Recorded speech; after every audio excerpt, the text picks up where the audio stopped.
Hello, this is Pastor Mike Salmon from Harvest Christian Fellowship. I pray everyone is having a good day. We are in our Proverbs series, chapter 26, Proverbs chapter 26 in our series. As snow in summer, so think about this, as snow in summer and rain in harvest, so honor is not fitting for a fool. So, in other words, you give a fool honor, it's not fitting. It doesn't fit them. It's not proper for them. Just like a snow in summer will not last, right? And rain in the harvest is not appropriate. It's not good. So honor giving to a fool is not good. There's a few reasons, as we know in the earlier proverbs. You give a fool something, and they squander it or they take it for granted. Now, throughout this whole proverbs, he's going to talk a lot about fools here on this. Verse 2, like a fleeting sparrow, like a flying swallow, so a curse without cause shall not alight. A whip for the horse, a bridle for the donkey, and a rod for the fool's back. Do not answer a fool according to his folly, lest you also be like him. In other words, don't play the game. Don't stoop to that level of a fool. Sometimes you just got to learn to be like, you know what? I'm not even going to get into it because it's just not worth it. Answer a fool according to his folly, lest he be wise in his own eyes. So answer a fool according to his folly, lest he be wise in his own eyes, and that means you got to be very careful. You do not, again, talk to a fool like that, like a fool, because what happens is he just finds that he thinks he's smart, or she thinks she's smart. Stay away from that. He who sends a message by the hand of a fool cuts off his own feet and drinks violence. So true. I mean, you give someone who's unfaithful something that is important, uh, you're just causing doom to your own self. You don't give anyone who's unfaithful things that are supposed to be faithful. Like the legs of the lame that hang limp is a proverb in the mouth of fools. In other words, are useless. Useless. Okay, I mean legs that hang limp. Of the legs of the lame that hang limp. I mean, this is like a proverbs in fool's mouth. No matter how much wisdom you give someone who's a fool, it just doesn't matter with them. Like one who binds a stone in a sling is he who gives honor to a fool. All right. So this again, you can see the issue here is the fool is there's no reason, like you're giving a fool something, whether it's something important, a proverb or wisdom. You cannot, someone who's foolish will just not accept wisdom no matter how much you give them, no matter what you do to them. they're just they're just really stupid. They're ignorant. They don't want to accept it. They don't want to follow it. They're prideful in their own eyes. This is the situation with this. Like a thorn that goes into the hand of a drunkard is a proverb in the mouth of fools. So, I mean, that's like pretty harsh. I mean, like a thorn that goes into the hand, like ow. Like even a fool even takes a proverb and uses it weirdly, you know, kind of like to pacify or to his advantage, not for the truth and not for wisdom, but for them. So you give a proverb, a fool a proverb. It's like a thorn in the hands of a drunkard. He'll tear it up. He'll mess his own self up. The great God who formed everything gives the fool his hire and the transgressor his wages. As a dog returns to his own vomit, so a fool repeats his folly over and over again, right? Do you see a wise man in his own eyes? There's more hope for a fool than for him.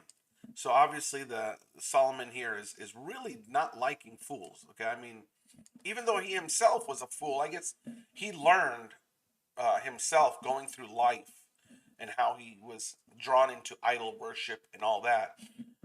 He knows firsthand the activities of fool, and I think we've all been there. We've all kind of learned. We've all played the fool. We've all been foolish in our life in times, and it just goes to show, like, Lord, do not make me a fool. Help me open my eyes so I can walk in your wisdom. That's why we pray for that wisdom, so that we don't find ourselves a fool. Now he gets into the lazy man. So got into the fool, not the lazy man. The lazy man says there's a lion in the road, a fierce lion in the streets, right? So a lazy man doesn't want it. He's going to find an excuse of not going out and doing what he's supposed to do, or to do what she's supposed to do. As a door turns on its hinges, so does the lazy man on his bed. The lazy man buries his hand in the bowl. It wearies him to bring it back to his mouth, right? Like, so lazy, oh, you know. The lazy man is wiser in his own eyes than 7 men who can answer sensibly. So, you ever find a person who's just so lazy? They don't even want to study. They don't want to accept it. They're just like, okay, yeah, okay, I just accept it the way it is. Even when 7 men, even when people are more sensible and they can help, the lazy man is just wiser in their own eyes, right? All right, verse 17 talks about arguing, tale bearing, and all that. He who passes by and meddles in a quarrel, not his own. This is important. I think a lot of people need to understand the importance of this proverb. He who passes by and meddles in a quarrel, not his own, is like one who takes a dog by the ears. So if you get into other people's fight, you're going to get bit. Okay? You're going to get bit. Don't take other people's fight. Don't take other people's offenses. There's no reason to get angry at other people. I saw a video about this guy who was dressed up in a mariachi band, like the old Hispanic Mexican wear and clothing, and he was going around to people, and they're like, "Hey, do you think this is appropriate?" And black people were like, "Oh, this is cultural appropriation." Everyone was like talking about like, oh no, this is not good, that's not good. Then he actually went to the Mexicans and he said, what do you think? And he said, you look pretty good. Yeah, it looks pretty good. It's like people are taking other people's offenses, and the people who are supposed to be offended aren't even offended. It's like a person who, if a white guy or a black guy dressed in Middle Eastern clothing, and he had his, the stash, and he had his robe, and he went and said, what do you think? And people were like, oh my gosh, how you dress up like a Middle Eastern, and then they came around and said, that's pretty good, look pretty good. So people take other people's offenses, and don't do that. It's not worth it. Okay, it's not. You get all angry at something that's not even your problem. You're gonna find yourself, you're gonna get bit at the end. Like a madman who throws firebrands, arrows, and death is the man who deceives his neighbor and says, I was only joking. um, we see that with kids, right? The kids fight with one another, and then what ends up happening is one of them gets offended, and then the one who gets offended is all upset, and then what does the other person say? I was just kidding. I wasn't real. I wasn't really upset, or I didn't really mean it. That type of thing. You can't just say things that are wrong and then think, oh, I was just kidding. Where there is no wood, the fire goes out. And where there's no talebearer, strife cease, right? No wood, fire goes out. When there's no person to tell gossips, guess what? Arguments and fights stop. As charcoal is to burning coals and wood to fire, so is a contentious man to kindle strife. Very easy to understand. The words of a talebearer are like tasty trifles, and they go down into the inmost body. And let me go and pull up this word trifle so that we can see this a little bit better. Make sure we get a. Okay, the words of a talebearer are as wounds. There we go. To burn in, that is to rankle. So he uses the word trifle, and I knew there was something more to that, but are like wounds, all right, to burn. So you accept it. You take something that a gossiper takes or says, you're gonna find yourself. It's gonna go deep into you, and it's gonna burn you. Okay, it's not good. This is not a good. This is tasty trifles. It's not a good thing. This here means like a pretty bad situation. I mean, you're taking something that's not good. Fervent lips with a wicked heart are like earthenware covered with silver dross. So fervent lips with a wicked heart, great thing, but in reality, deep inside, it's not good. He who hates disguises it with his lips and lays up deceit within himself. When he speaks kindly, do not believe him, for there are 7 abominations in his heart. And we talked about the 7 abominations: prideful heart, cause strife, division among brethren, hands that shed innocent blood, all these 7 things, right?